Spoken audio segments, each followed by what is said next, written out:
Hi, this is Jenna Fentimen. I'm the head of creative at Manners McDade. We're a music publishing and composer agency, and I'm also the proud board member of one of the board members of the Alliance for Women Film Composers.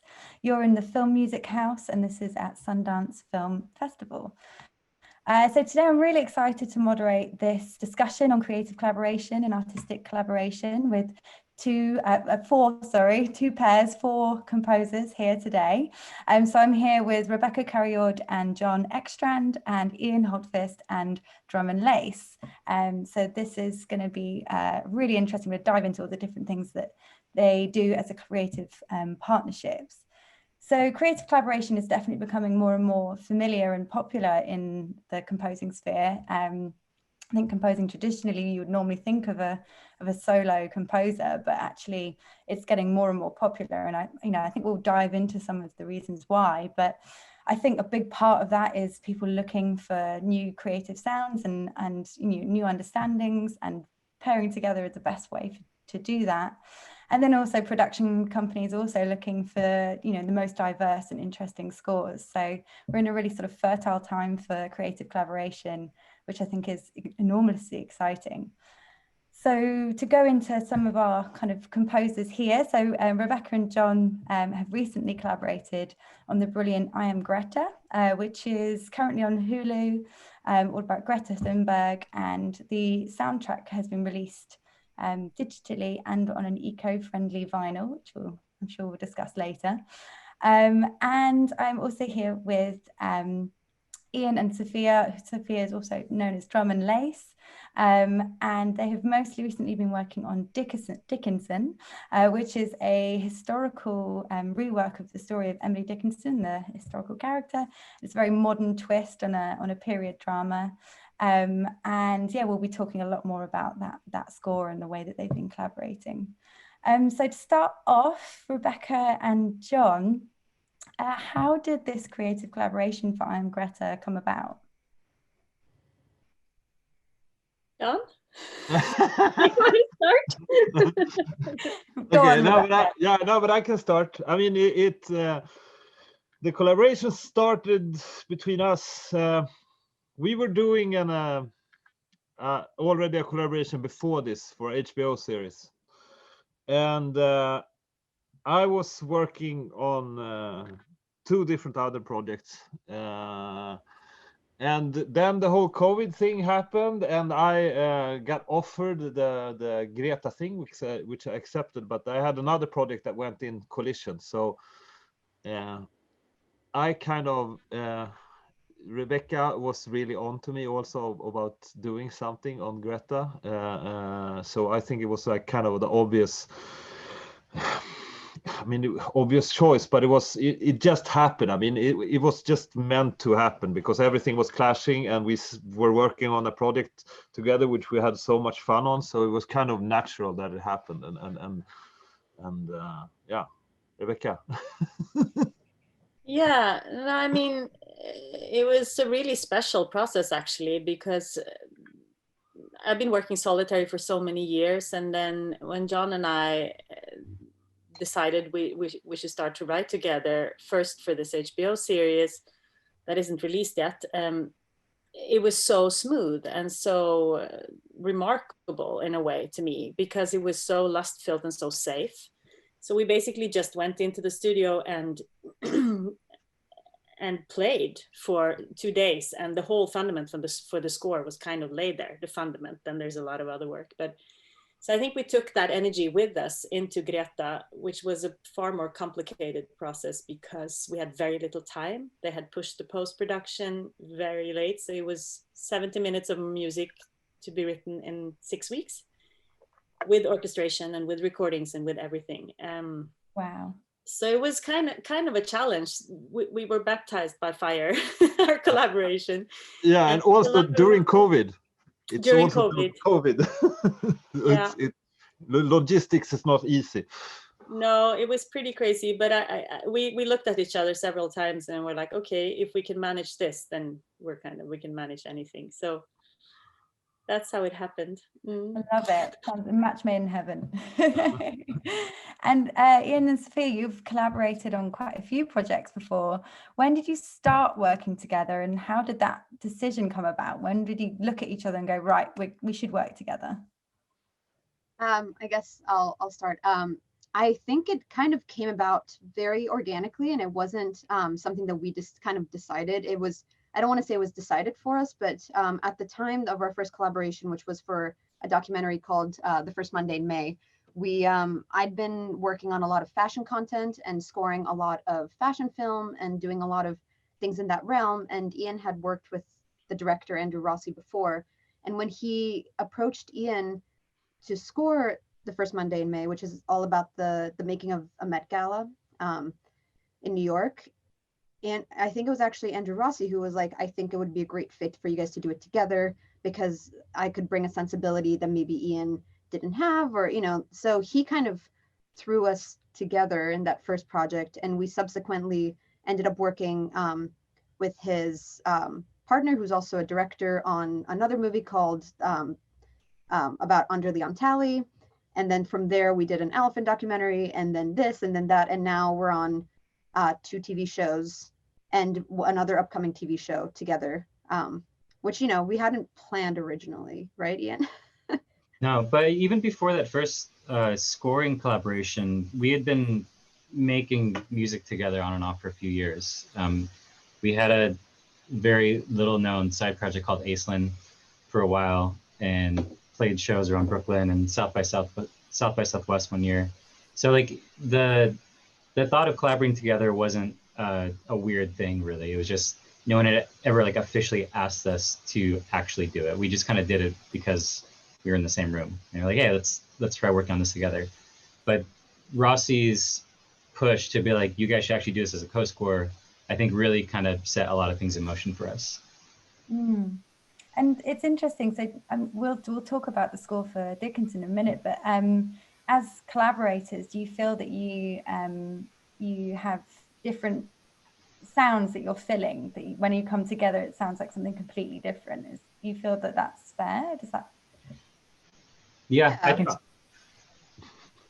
Yeah, I think that there's specific elements, especially in production, that I think Ian and I are good at that the other person is maybe not as good at. So then that's where we kind of compensate. Like, I think Ian's extraordinary at producing things that sound really polished and really great and really big, which is something that I don't necessarily do much of, because I feel like I try to focus on making weird sounds and using electronics and just always kind of throwing in like the weird thing, which works for a lot of things, but doesn't always work when it needs to be a little bit more polished. So I think that, you know, like that's one way that we kind of compensate for each other. And also I really do think that if you listen to our scores together, you can hear Ian and you can hear me, but it's just like a nice mix of them. I think. Yeah.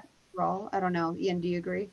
Yeah, and I go into that too. Like if you listen to the scores that we do separately, they definitely sound like 2 different people. But yeah, I think it's always worked because we do kind of, our ears are attracted to different things, and we focus on different aspects of music making and production that then are able to complement each other pretty well. Yeah. And Rebekka and John, do you think it's the same thing? Do you feel you have different strengths or different sounds that just slot well together? Yeah, definitely. Yeah, go ahead. Yeah, no, but Rebekka, you first. No, but definitely, I think we really, and also, I think that's why also the collaboration works so well, because we kind of complement each other.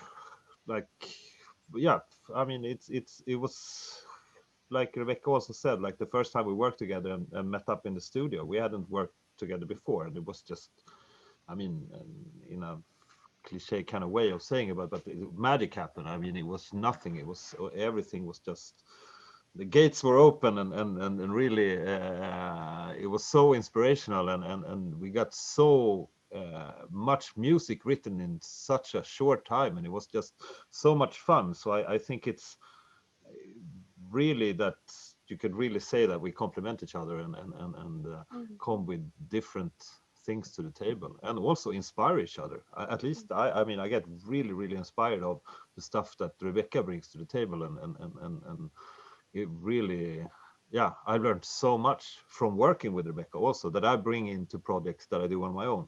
And as Ian also said, you can, I think if you listen to Rebekka and my my stuff that I do, or the scores that I do, and the Rebekka scores that she does for herself is really something different what we do together. And I think that's also the kind of uniqueness of when you're working together and collaborate. And Definitely, I completely agree with that. That you're creating something completely new as two separate people being one, and that's like it's almost like an entirely new composer. But Plus, music is such a sensitive thing. I think we talked about that a little bit before too. But I keep coming back to that. It's vulnerable. It's like if there is a bad vibe. I mean, I've collaborated with people since I was 12 with music, and there's so many, but more in a musician setting. And if it's one person that makes you insecure, it can totally kill everything, and it's impossible to create anything. At least for me, I'm a vibester like that. So, but when you meet someone where you feel like, okay, we don't have to even say so much. It's just some sort of a wordless understanding, and I feel really safe in this room. I feel like I don't have to cover up that and I mean, John and I didn't know each other. We're in the same composer collective, so we were kind of like matched because of that, but we didn't know each other from before. And you've also become one of my best friends, John, the last 1.5 years. So it's actually, I'm super thankful to find such a collaboration in the middle of my career, not being like 22 and finding it, because that's more likely in a way. But yeah, definitely. I guess it's given us a whole new sort of a kind of angle in your career as a co-composer. Yeah, and it challenges you and it makes you grow. So it really can mold the way you go as a musician or an artist, who you meet and who you choose to collaborate with and let in, I think. Definitely. And with Am Greta, so it's a unique story in that, I don't think we've ever known of such a public figure at such a young age. I mean, how did you characterize her sound? I mean, how did you characterize her in sound, should I say? How did you kind of find that, there's so much polarization in her story? So how did you do that musically? Well, I think first of all, it's a tricky film to write for, because she's very much a person who's alive and present in everyone's minds right now. She's a media person. She's a person there's a lot of controversy around her, so a lot of opinions. And she's young. She's a child when the film is made. Now she's an adult, but and she has her diagnosis, and she's extremely strong and super driven, but she's also a vulnerable person. And I think everyone who worked with this film had to be very aware of that, including us. And one thing that we talked about quite early on is like how manipulative should the music be, if you understand me right. It's a harsh word, but because there's this big propaganda, like it could easily become like these big scenes, but I support the movement, and that's why I was on John. I want to do this score because for once you feel like you can actually contribute with music to something that's so important. But it's a balance, because you want everyone, even the skeptics, to see this film and feel something. And it to be believable and reliable. So we were threading a fine line with melody, and we were very careful with leading melodies and sentimentality. We're working more with a lot of ricochet arpeggios in the strings, fast, repetitive string patterns, and a lot with modular synthesizers and atmosphere mixed with that, and also a voice instrument that I've built to kind of symbolize the movement. So there was three different tracks: the movement, the earth, and her. Yeah, and always a movement forward also. I mean, it's almost a pacing. Almost you're always moving forward in the music also, and to help that in the to describe her movement also in her arc of where she's going and where she's starting and where she's ending up. And I think And did the two of you kind of sit down and have conversations about those sort of three elements? And was this sort of something you talked about a lot and then composed, or was it all coming together as you went along? I think we had the chats we had to talk about that pretty early on. Yeah. When we heard the temp music, we realized that they were kind of hinting in that direction, but they weren't aware of it. So we kind of broke it down for them, and we're like, this is what we think. Mm-hmm. Now leave us alone. Let us write. Kind of. Amazing. And Ian and Sophia, so Dickinson is, as I've mentioned, it's a period drama with a difference. So it's got a kind of modern take on the Emily Dickinson story. So how did you settle on the sound that you've achieved, which, and maybe you can describe to everyone who's not heard it before what that sound is, what instrumentation you used? Ian, do you want to take this? Yeah. It was... a lot of it was a driving direction from the directors and producers to want to, although actually I shouldn't say that, because I think we actually kind of veered slightly off of what they want. Originally they're like, we want like cool classical strings playing like hip hop. And I think that was like the original intention. It was like to try and bridge the period piece over into the modern world. And we actually kind of didn't really follow that and went more straight modern. And I think the way we describe it is like a deconstructed pop song. So it's a lot of synth arps, a lot of synth bass, a lot of vocal samples, a lot of analog drum machines. And we really kind of pushed it there. And thankfully, it actually clicked in pretty well. I think we worked on that first episode, like the pilot, a lot. And we went through a lot of different sounds and a lot of different themes and ideas. But I think by the time we got to, there's a cue called, Can You Keep a Secret? I think it's called. And it's towards the end of the first episode. And I think once everyone heard that, they're like, this is our show. And it's really kind of, that became like our founding place of where the score is. And now since then, obviously with season 2 and everything, we've kind of expanded and brought in a much wider palette. But that really was the initial sound. Like, and it's really not a lot. It's like maybe 5 tracks or something. And just each part is really prominent and really ties together the rest of the arrangement. Yeah, and I think just coming up with the original palette was really like the most important thing. Like the way that you would go into a studio and record an album, you don't necessarily like go in being like, okay, and now we're gonna completely change this world and add all of these other instruments. I think we tried to keep it pretty consistent. Also because the needle drops are so prominent and they're so it had to tie in with that. So I think that we, like for the first season, I think like the main things we used are like a soft synth called Diva. And we had like one patch, which, we still use that we still use for season 2. Most of the drum sounds for season 1 were of a Dave Smith Tempest that we just programmed, and then with season 2, as Ian was saying, I think we expanded it to having a little bit more of traditional instruments just because the scale of the story is getting bigger. And this isn't a secret, but like the third season is going to veer into Civil War times. So I think that it's just like it was a natural progression of growing from more like sparser electronic to kind of more full. And this season actually has like a bigger musical moment, which is coming up very soon. And it's interesting what Rebekka and John were saying about the 3 layers, because one of the big things that we use is my voice to kind of be Emily's internal thoughts. And it's been interesting to see how well like that resonates. And I think that it's just, as I'm sure Rebekka and John experienced too, it's like people just really are drawn to voice as like a means of communication that is a little bit more like relatable to the characters. Yeah, I can. It's interesting how voice is becoming so popular in film scores right now. Yeah, it's very new. It hasn't been that used at all, like it is. I feel. Yeah. Happy as a singer. Yeah, me too. And Ian and Sophia, so when you first, read the scripts and maybe started seeing the first episodes, what did you kind of?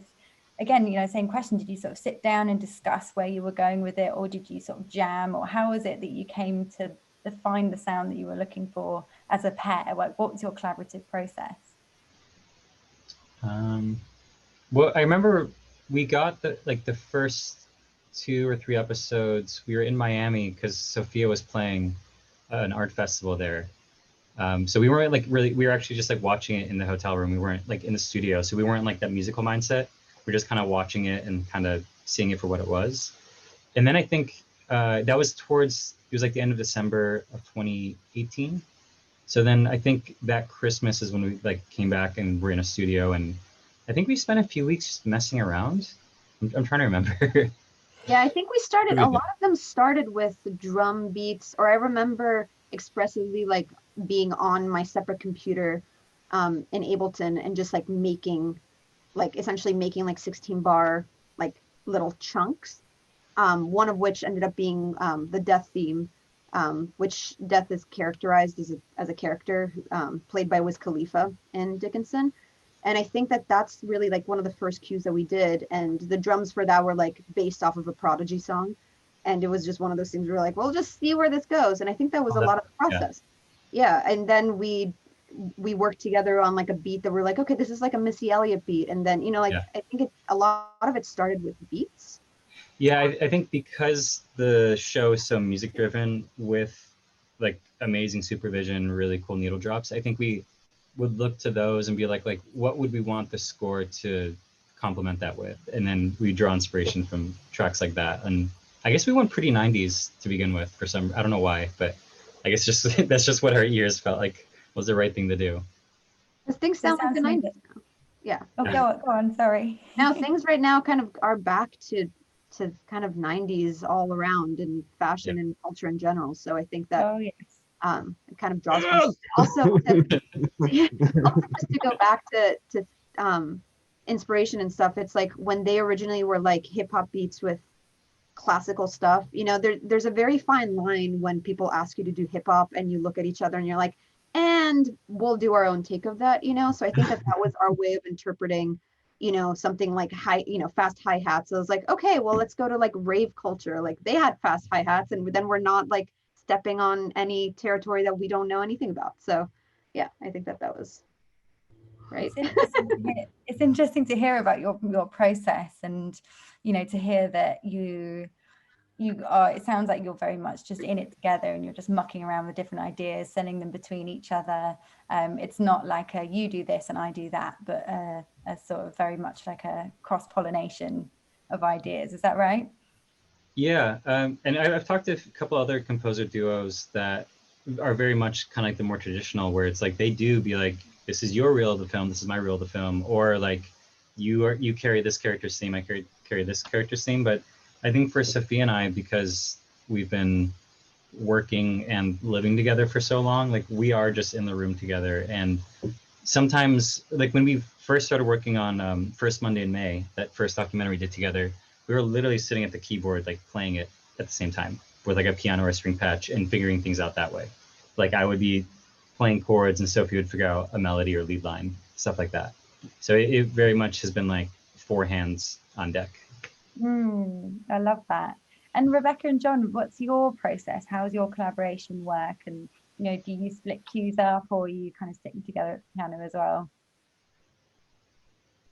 I mean, we started off sitting together a lot, but since I kind of was in the collision with 2 different other projects, it's Rebekka had to sit a little bit on her own, or quite a bit on her own, but we met up quite regularly in my studio, and I mean we jammed. I think everything was just actually the thing is, in my studio everything is connected, so you can just turn everything on and just, you know, it's all cables are already put in, so you don't have to worry, so you can just record everything. And my piano is mic'd up also in another room, and everything, you can just get the spontaneous stuff out directly and don't have to worry about and I think we just turned stuff on, and starting with Rebekka's also, she brought her voice synth that she's made, and we've started putting it through my modulars and started recording stuff pretty directly, and just got into it, and yeah, and it was found so smooth. Yeah, we found kind of a flow where we worked, I think, 1 to 2 days a week together, and then I had all the dialogue with the production because John was working on this other big film at the same time. So which was really good for me too, because it was a production pace that I haven't been in. I've done a lot of more indie films, and this was more wills and voices. So it was a really good experience for me to take that part. And yeah, and then I worked on stuff. I wrote string arrangements a lot based upon what we did, and then I took it back to you, and then we recorded the string players together, and then you produced it out. So it was a very much a cross-pollination, I think. And it's been kind of the formula on both the projects that we worked on, but I think we will develop more ways of working together. I think it's an organic thing for each what each project needs, and Greta needed something quite specific, and we found a way to solve it. But I think next project will maybe need something else. So it's interesting. Yeah. It lives its own life. Yeah, it does. You know, I think it really, you might be tempted to think that co-composing means that one composer is working with one instrument and the other's with another, or, you know, you could sort of imagine that things kind of being divided and down the middle, but actually it sounds so much from both pairs here that, you know, it's about ideas being bounced around, and yeah, this sort of creative coming together, and you have no idea who's going to do what next, but then someone's going to go, oh, that's brilliant, and then next thing you know, you're off on some other tangent. You know, it sounds like it's to collaborate is to, you know, be open with your creativity, and I love that, you know, that's kind of what the theme that we're getting here.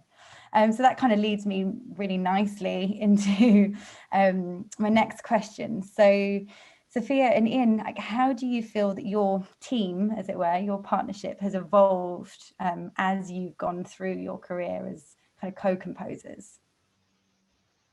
I think we've started to make some really cool music together. I think, you know, I like the earlier stuff that we did too, but I think it was definitely, if I listen back and I really like pick it apart, you can kind of hear maybe like a clash of ideas here and there, and like maybe it wasn't, we were working together, but it didn't necessarily feel like a fully singular voice yet. Whereas now I listen to some of the stuff we do, like we've been demoing for some new projects recently, and I think it's really good. And I'm like, I would have never come up with that on my own. I could not have written something like this on my own.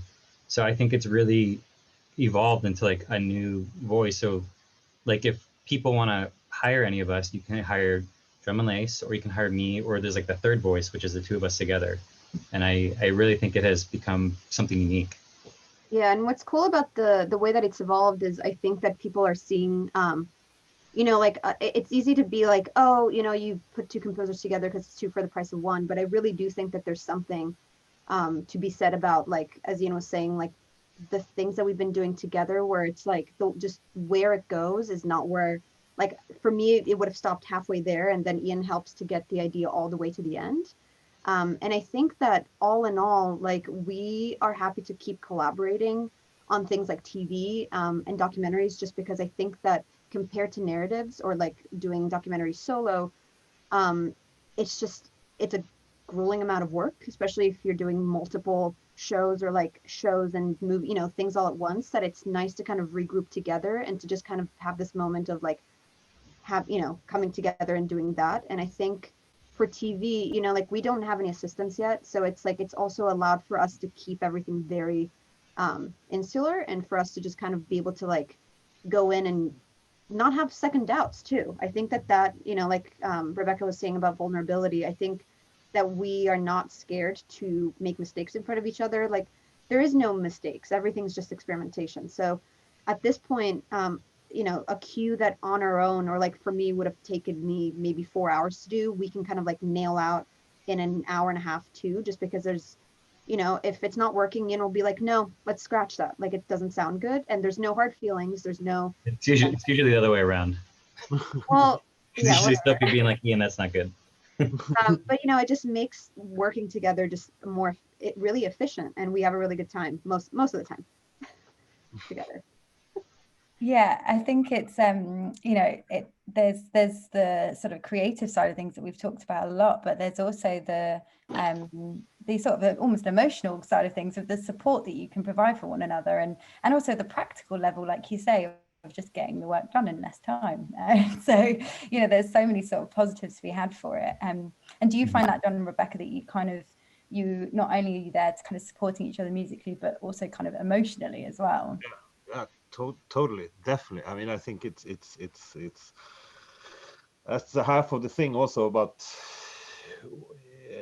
showing the vulnerability in front of for each other. You know, it's I think it's good for the process also to show the feelings. I mean, I'm a sensitive guy. I have my heart on my sleeve all the time. I have no problems of showing feelings, and I think that was the thing when Rebekka and I started working with each other. I think we both felt the same way, that this is no guard up or anything. We're not trying to, and it was so relieving in a way. You know, I had collaborations that before that has been really hard. You know, and it's been a lot of competition and in a weird way. And I think this was just such a match made in heaven for our collaboration. It's really, yeah, and it gives so much also. You know, when you feel safe in an environment, you get more productive, you get more inspiration, you get so much more out of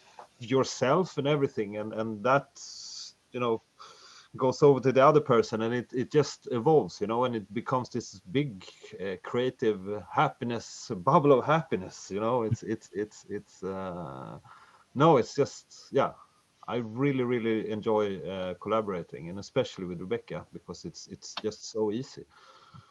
And also the thing, I think a funny thing is that we also, when you also talk with the production, Rebekka had a lot to do with the production, but I could also be the bad cop in the whole.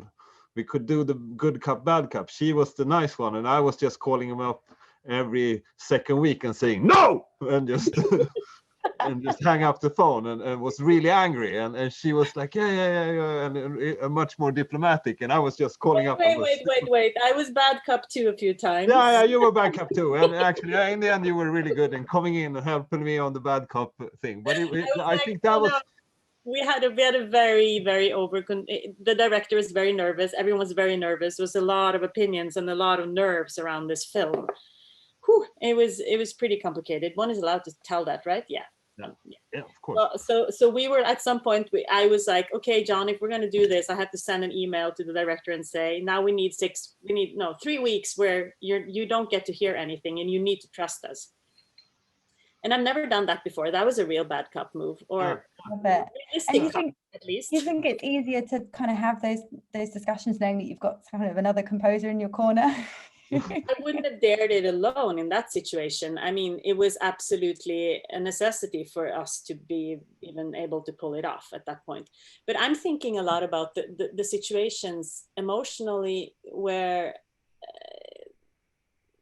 now also when we're not in the middle of production, like when I can call John up and be like, okay, I'm taking this crazy course in orchestration right now. Do you think it's worth it? What am I doing? And like just to have that dialogue with the fellow composer, it's so important. And I haven't really had that in that way before. So it's something that it's not just when you're working that it's worth it. Yeah, that actually really nicely leads me to the next question. So if there were any sort of any creative looking to maybe collaborate with someone, what would you advise are the key qualities needed to collaborate with someone else in any creative capacity? So I'll throw that to Sophia and Ian now. I mean, I think just being honest, I think, is the most important, you know, just being like musically, emotionally, just and also just not trying to just emote and just be transparent. I think there's no place for resentment. There's no place for silent treatment. There's no place for passive aggressive when you're trying to collaborate, because that just leads to things just bubbling up even more, you know? And I know that I've been in situations where people were, you know, you're just like so like, you know, and you don't say anything, but then, you know, Ian and I have this, are able to have this dialogue where it's like, it's just, you know, immediate. And I think that that's why things work. So, you know, sometimes it's hard to hear certain critiques or certain criticism, but, you know, ultimately it makes you move past that hurdle. And so I think that that's a really big thing that you have to go in. And also you just have to go in with an open mind. Like as somebody who's quite stubborn most of the time, or at least that's what Ian tells me. I mean, I don't know. I feel like what's been really important for me is to go in and allow, for example, him to work off of a hunch. And if he has an idea, be like, okay, I'll let you see this through and then we'll see. Because sometimes he proves me wrong. And sometimes something works really great that I'm, you know, at first would have been like, no, I wouldn't do it that way. So that goes both ways too. Yeah, I mean, a lot of what Sophie just said, I agree with 100%. It's also just don't come in and like put on the judgmental hat right away. Like you really kind of just have to open yourself to ideas and open yourself up to ideas that you wouldn't normally think work at all, but like just go with it and entertain all options really. Like if you want it to be a true collaboration, then you have to let yourself not have control over everything. You really have to relinquish it so that it's becoming more of an even split. I love that, definitely. And Rebekka and John, what would you say, key qualities? No, but I can just agree with Ian and Sophia. I think it's all about leaving the ego home. You know, it's not having a big ego, and if you're going to go into collaborations, and I think that's general in film scoring and working with movies. It is a teamwork. You're supposed to realize a director's vision or make it into a reality of his vision of a score, and the producers also. I mean, it's so many, so it's always about dropping the ego and just, you know, being open to new ideas and also I think it's an important thing that to see the fantastic thing that can come out of it, of also dropping the guard and dropping the ego and just throw yourself into it. I think you always, you know, at least I think you rise to the occasion for every time you do that, and it can be a little bit scary sometimes. I mean, of course, I think it's always scary to go into the studio with a new person, and I think Rebekka and I had that the first day also. But after 3 hours, we were just looking at each other and just what is happening? I don't know. This is great. This is really, really fun. And I mean, I think that's really, yeah, I think that's an important thing to know. So you actually lower your guard and you drop your ego, that you know that this can actually give something back to me that will actually build me up as a person or make me as a stronger as a person, because you learn so much from the person that, yeah, gives something back to you, you know. It's about leaving space for magic to happen, I think. Yeah. And if you control too much, you have to leave space for the other person to meet you halfway. Mm-hmm. And I'm a control freak, so I've had some problems with that in the past. That's been one of the biggest things I've learned from our collaboration. I think as another follow-up, I think just because all of us do have our own professions, I think hopefully we can all agree. I think it's also about being happy for your creative partner's career on their own. I think there's no space to be for jealousy or for you know, like you have to just go in it and be like, I am so excited that you do this as well, and this is what we do. But it's like you have to be fully supportive of your collaborators, because otherwise you know, there's just, again, it goes into what John was saying, like the leaving the ego at the door. It's like, if you just have to be excited about each other's creative lives in general, I think is also another big one. That is such a beautiful sentiment and lovely thing to end on. So thank you so much. Both the score for Dickinson and the score for I Am Greta are available on digital streaming platforms. I Am Greta is available on an eco-friendly vinyl, which is very cool. And yeah, it's been lovely talking to you all. Thank you so much. This has been the Film Music House at Sundance Film Festival. Thank you, everyone.